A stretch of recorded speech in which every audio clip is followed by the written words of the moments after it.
আসসালামু আলাইকুম প্রিয় দর্শক, আমিরুল মোমিনিন মানিক আপনাদের প্রত্যেককে আমন্ত্রণ জানাচ্ছি চেঞ্জ টিভির লাইভ পর্যালোচনায়। প্রিয় দর্শক, আমাদের আজকের পর্যালোচনা হচ্ছে হঠাৎ ধ্বংসপ্রাপ্ত পাকিস্তান নিয়ে বিশ্বজুড়ে বিস্ময়। কি ব্যাপার? পাকিস্তানকে তো আমরা ধর্তব্যের মধ্যে রাখিনি। এই উপমহাদেশেই বলি অথবা বিশ্বে বৈশ্বিক সূচকের কথাই বলি, কোথাও কি পাকিস্তানের কোনো অবস্থান ছিল? একমাত্র পারমাণবিক দিকে এই রাষ্ট্রটিকে গুনতে হতো, কারণ রাষ্ট্রটি অ্যাটম বোমা বানাতে পারে। কিন্তু এর বাইরে গত কয়েক দশক যদি আমি সামনে রাখি, তাহলে কি দেখব? প্রচন্ড অর্থনৈতিক দুরবস্থা, দেশের ভেতরে গণতন্ত্রহীনতা, বৈশ্বিক নানা সংকট, আন্তর্জাতিক অঙ্গনে প্রতিনিয়ত ম্রিয়মাণ হয়ে যাওয়া। এসব কারণে পাকিস্তান আসলে আমাদের নজর থেকে আলাদা হয়ে যাচ্ছিল। হঠাৎ করেই আলোর মতো ঝলকানি দিয়ে উঠল ইসলামাবাদ। কিভাবে জেগে উঠল? আমরা জানি যে কিছুদিন আগেও পাকিস্তানে গণতন্ত্রহীনতার ভয়াবহ নমুনা প্রত্যক্ষ করেছি। কি সেটা? পাকিস্তানের অসম্ভব জননন্দিত নেতা ইমরান খানকে কারা প্রকোষ্ঠে দিনের পর দিন বন্দী রাখা হয়েছে। সর্বশেষ যে নির্বাচনটি হয়েছে, সেখানে ইমরান খানের ওপর ভয়াবহ নিপীড়ন এবং নির্যাতন করেছে পাকিস্তানের ডিপ স্টেট। আপনারা সবাই জানেন যে পাকিস্তানের ডিপ স্টেট মানেই হচ্ছে সেনাবাহিনী। পাকিস্তানে গণতন্ত্র থাকলেও বলা যায় এটা নিয়ন্ত্রিত গণতন্ত্র, সেনাবাহিনী দ্বারা পরিচালিত এবং প্রযোজিত গণতন্ত্র। তো সেই সেনাবাহিনী সর্বশেষ নির্বাচনে যেভাবে হস্তক্ষেপ করেছে, তাতে দেশটার প্রতি শেষ আশাটুকুও আমাদের উবে গিয়েছিল। কিন্তু হঠাৎ করে আলোর মতো ঝলকানি, যেটা আমি বললাম, এর কারণ হচ্ছে সম্পূর্ণ ভিন্ন ট্র্যাকে পাকিস্তান এগুতে শুরু করলো। প্রথম বিষয় হচ্ছে সৌদি আরবের সঙ্গে দেশটি একটি প্রতিরক্ষা চুক্তিতে আবদ্ধ হয়ে গেল। ফলে বিপুল পরিমাণ পেট্রো ডলার যেমন সে পেয়ে গেল, একইভাবে কূটনীতির ক্ষেত্রে নতুন দিগন্তে পা দিল। এরপর যদি আমরা দেখি, এই ইরান ইস্যুতে সবচেয়ে বেশি লাভবান হলো পাকিস্তান। এটা কূটনীতির ক্ষেত্রে, বিশ্বে নিজেদের অবস্থা পুনরুদ্ধারের ক্ষেত্রে পাকিস্তান হঠাৎ করে আবির্ভূত হলো মধ্যস্থতাকারী হিসেবে। এর আগে আমরা দেখেছি কাতার, ওমান, মিশর, তুরস্ক এই রাষ্ট্রগুলো মধ্যস্থতা করত। কিন্তু হঠাৎ করেই পাকিস্তান কেন এলো? এর পেছনেও কারণ রয়েছে। তবে পাকিস্তানের অবস্থান কিছুটা উজ্জ্বল হতে থাকে সর্বশেষ ভারতের সঙ্গে এই দেশটি যে যুদ্ধে লিপ্ত হয়েছিল, সেই যুদ্ধে তাদের পারফরমেন্সের কারণে। সে সময়ে প্রচন্ড দোর্দণ্ড প্রতাপের সঙ্গে যুদ্ধ করেছে। যুদ্ধে অনেকাংশেই এগিয়ে থেকেছে ইসলামাবাদ।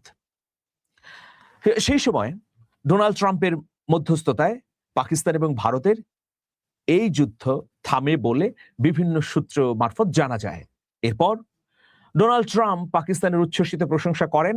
অন্যদিকে পাকিস্তানের সেনাপ্রধান ফিল্ড মার্শাল জেনারেল আসিফ মনির, তিনিও ট্রাম্পের প্রশংসায় পঞ্চমুখ হন। এর বছরখানেক পরের ঘটনা, যেটা আপনাদের সামনে দৃশ্যমান, যে ইরান, মার্কিন যুক্তরাষ্ট্র, ইসরায়েল যুদ্ধ বন্ধে তাদের দুতিয়ালি। দেখুন, এই যুদ্ধ বন্ধে কাতার, ওমান বা মিশর অনেক চেষ্টা করেছে, কিন্তু শেষ পর্যন্ত সম্ভব হয়নি। ডোনাল্ড ট্রাম্প একবার এটাও বলেছিলেন যে ভারতের প্রধানমন্ত্রী নরেন্দ্র মোদী তো আমাদের খুব ঘনিষ্ঠ বন্ধু, তিনি চাইলেও এই যুদ্ধ থামাতে পারেন। কিন্তু নরেন্দ্র মোদী বা ভারতের সেই সক্ষমতা ছিল না। কেন ছিল না? কারণ ইতিমধ্যে তিনি মুসলিম বিশ্বের সমর্থন খুইয়েছেন। তার প্রতি আর মুসলিম বিশ্বের কোন রাষ্ট্রের সেই অর্থে সেইভাবে আশা নেই বা সেইভাবে বিশ্বস্ততা নেই।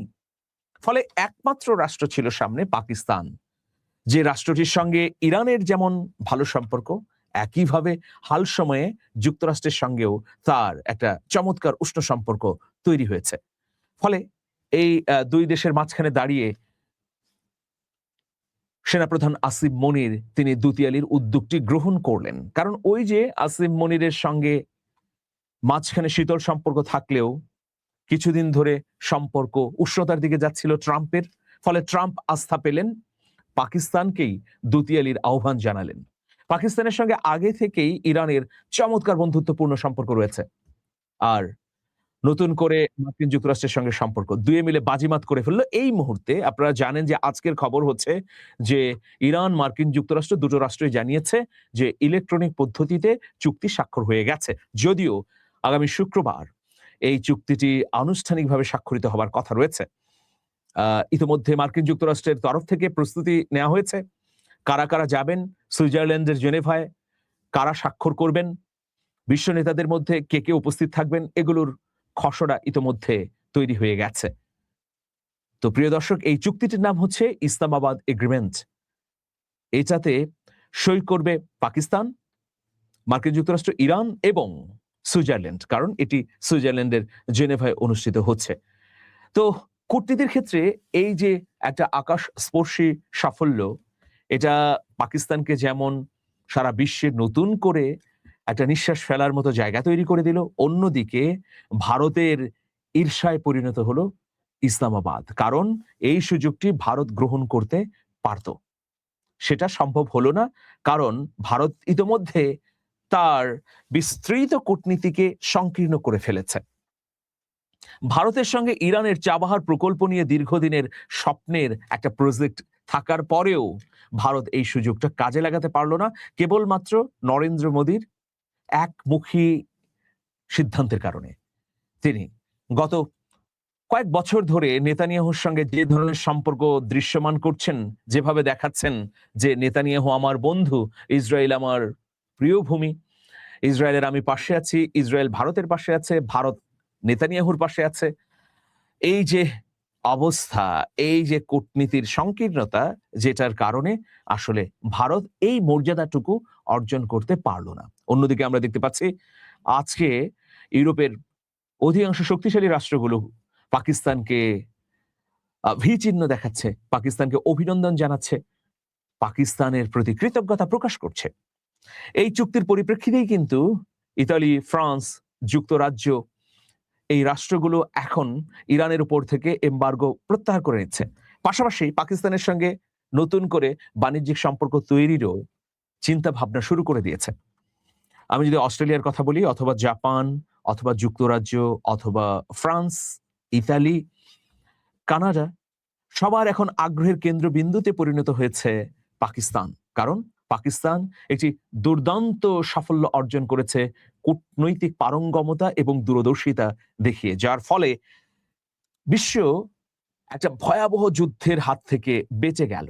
অনেকে বলেন যে এটা তৃতীয় মহাযুদ্ধে পরিণত হতে যাচ্ছিল। সেই জায়গা থেকে দুই রাষ্ট্রকে থামানোর আর কোনো তৃতীয় রাষ্ট্রটি ছিল না। ভাগ্য ভালো যে জেনারেল আসিম মনিরের সঙ্গে ট্রাম্পের একটা ভালো সম্পর্ক ছিল, অন্যদিকে আসিম মনিরের সঙ্গে বিপ্লবী গার্ড বাহিনীরও হৃদ্যতাপূর্ণ সম্পর্ক আছে।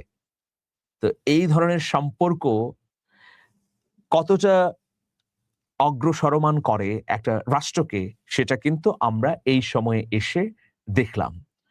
আপনারা এটিও জেনে থাকবেন যে পাকিস্তান তার বন্দরগুলো ইরানকে খুলে দিয়েছে এই মধ্যস্থতার মধ্যেই, কিন্তু তারা এমন প্র্যাগম্যাটিক পদ্ধতিতে এগিয়ে চলেছে যে ডোনাল্ড ট্রাম্প তাদেরকে সন্দেহ করেনি। এখন দেখুন, পাকিস্তানের বন্দরগুলো খুলে দেবার কারণে ইরান হরমুজ প্রণালীর বাইরেও বাণিজ্যের একটা অসাধারণ দিগন্তকে উন্মুক্ত করে দিয়েছে। মধ্য এশিয়ার যে রাষ্ট্রগুলো রয়েছে, উজবেকিস্তান, তাজিকিস্তান, কিরগিজস্তান, তুর্কমেনিস্তান, এগুলোতে ব্যবসা বাণিজ্যের বিস্তৃতি ঘটানোর জন্য এই করিডোর কার্যকরী ভূমিকা পালন করবে। আবার এর মধ্যে আরেকটা সুখবর হচ্ছে যে পাকিস্তানের সঙ্গে তুরস্ক, কাতার, সৌদি আরব মিলিয়ে একটা প্রতিরক্ষা অক্ষও তৈরি হচ্ছে। এই চার মুসলিম অধ্যুষিত রাষ্ট্রের একটা সামরিক সহযোগিতামূলক সংস্থা তৈরি হচ্ছে। এক রাষ্ট্র আক্রান্ত হলে অন্যরা এগিয়ে আসবে। এই চারটি রাষ্ট্রের মধ্যে গুরুত্বপূর্ণ হচ্ছে পাকিস্তান, কারণ রাষ্ট্রটি পারমাণবিক শক্তিধর। ফলে কূটনীতি দিয়ে একটা অসম্ভব অসাধারণ সাফল্য অর্জনের মাধ্যমে পাকিস্তান বাণিজ্যিক, সামরিক, ভূ রাজনৈতিক ক্ষেত্রেও ব্যাপক সুবিধা পাচ্ছে।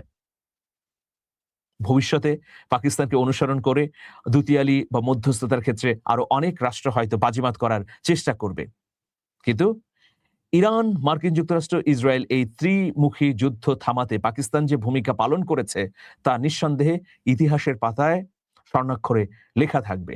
অনেকের জন্য এটা অনুসরণযোগ্য হবে।